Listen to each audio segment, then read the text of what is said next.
Gavin McInnes spoke to a guy named Jesse Lee Peterson.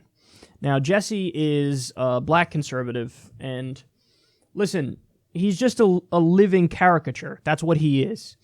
Imagine a black guy whose sole purpose is to tell racist white dudes exactly what they want to hear. That's Jesse Lee Peterson. Now, if you think I'm overstating it or you think I'm not being fair, my guess is after this clip, you won't think that. You ready for this? It's a doozy. I'm ready. It's 2018 in America. Does racism exist? Absolutely not. And it has never existed. Whoa! It has never. Whoa! It's a made-up word. What about the picture in the 60s with the German shepherds on the black guy, the civil rights movement, and the cops, and the guy like that? Well, that's because you were having protests. Whenever you could have a protest today, and if people go out of control, you're going to see the same thing. It was just a protest. And you're hearing this from a man. I grew up in Alabama. I grew up under the Jim Crow laws. I went to an all-black school. There were signs that says for colors only, for whites only. That sounds pretty racist. Yeah. But it wasn't racist. It was a law that was brought about by the Democrats. And they brought that law into effect, and it separated people by law. But yet, most blacks and whites got along. They knew that all white people were not against black people. It was a law, and people just obeyed the law at the time. And when I was growing up, I had to pick cotton. The guys were taking out... You were born on a plantation. Have you ever picked cotton? No, sir. You have not lived until you pick cotton. You're being too controversial for me. You're going to get my show taken off the air. It's fun to pick cotton. It's fun. It makes a man out of you. Really? You know, I said once on my radio show that because most blacks are so lazy now, because of the government taking care of them, and then a lot of them are born with single mothers only in the homes, and the mothers don't make them work. And I said, I'm going to go to Alabama, buy some land, create a plantation, and I'm going to take the blacks back down there to show them how to work and be independent and earn their way. And all hell broke loose when I said that. Oh, he's for slavery, he's for that. But I knew what I meant by that. Told you. Listen, I don't know to what extent he's playing a character to get paid, because it's lucrative what he's doing. If you play the role of the black guy who really dislikes other black people and you want to tell old white racists what they want to hear, you're going to make a decent amount of money doing that. I don't know how much he's playing a character, and I don't know how serious he is. But either way, it is a sight to behold. So he says, not only is it that racism doesn't exist today, racism never existed. That's what he said. Racism never existed. Okay, where do we begin with that one? To the point that, it doesn't exist today. Even that's not true. Now, you could say it's a lot less than it used to be. I think that's totally accurate to say there's a lot less racism today than there used to be, for sure. But it absolutely exists. I mean, the best example of it is, again, the resume study, where you have the exact same work history on two separate resumes. One has a traditional-sounding white name, one has a traditional-sounding black name. The white name gets about 50% more callbacks. So in other words, all else being equal, overwhelmingly the white person is preferred. What would you call that?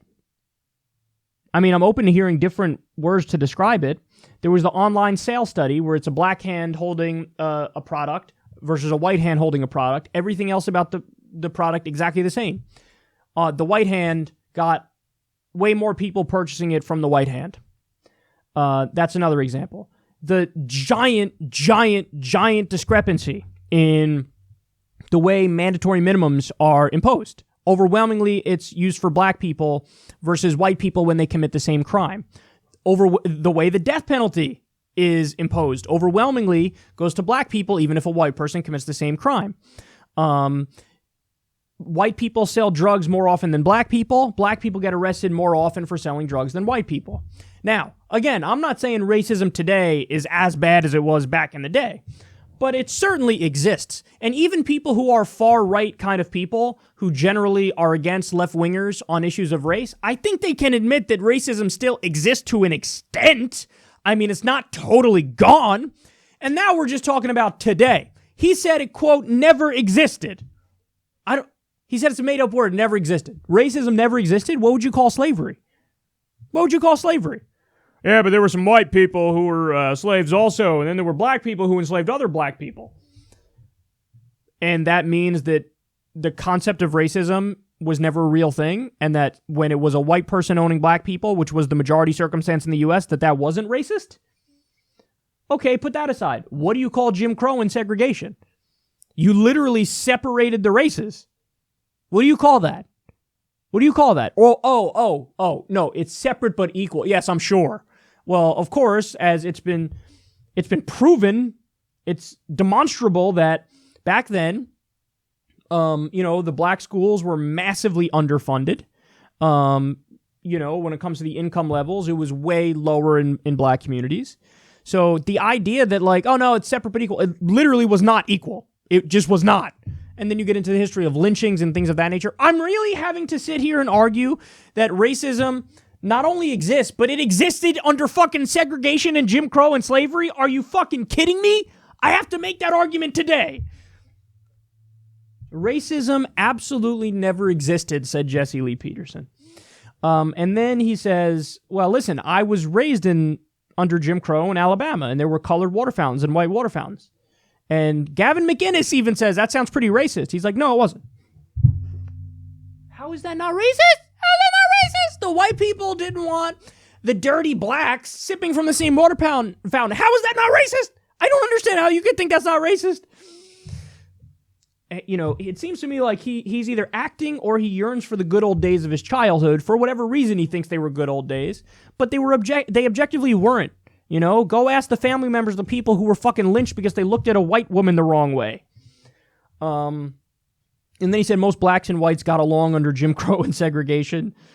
And, of course, the little cherry on top is most blacks are lazy. What a fucking insane claim to make. By the way, what is the unemployment rate in the black community overall? I know Trump likes to brag it's the lowest unemployment rate ever. I don't know if that's true, number one. Number two, even if it is true, my guess is that the trends with the black community are the same with everybody else, which is mostly lower paying jobs that are being created, so it's really nothing to brag about. But obviously the overwhelming majority of black people are employed, so they're working, but somehow they're still lazy, Jesse Lee Peterson. It's almost like you would call them lazy no matter what, and you're trying to tell racist white people exactly what they want to hear. That's what it sounds like to me. And then finally, I love how he says... it's not racist. So Jim Crow and segregation and the colored water fountains, that's not racist. He said that's a law that the Democrats passed. As if mentioning the fact that Democrats were in favor of that stuff somehow makes it better.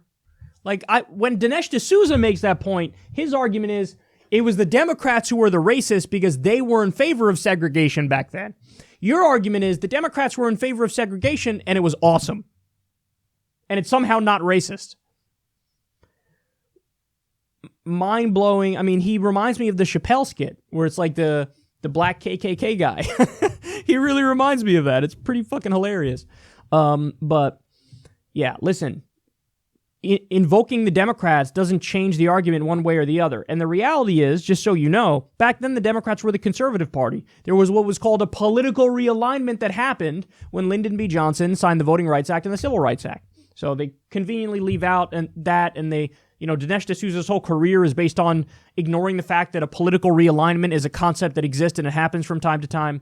So Jesse Lee Peterson, I mean, he's sitting next to Gavin McInnes and he makes Gavin McInnes look reasonable. That says a lot.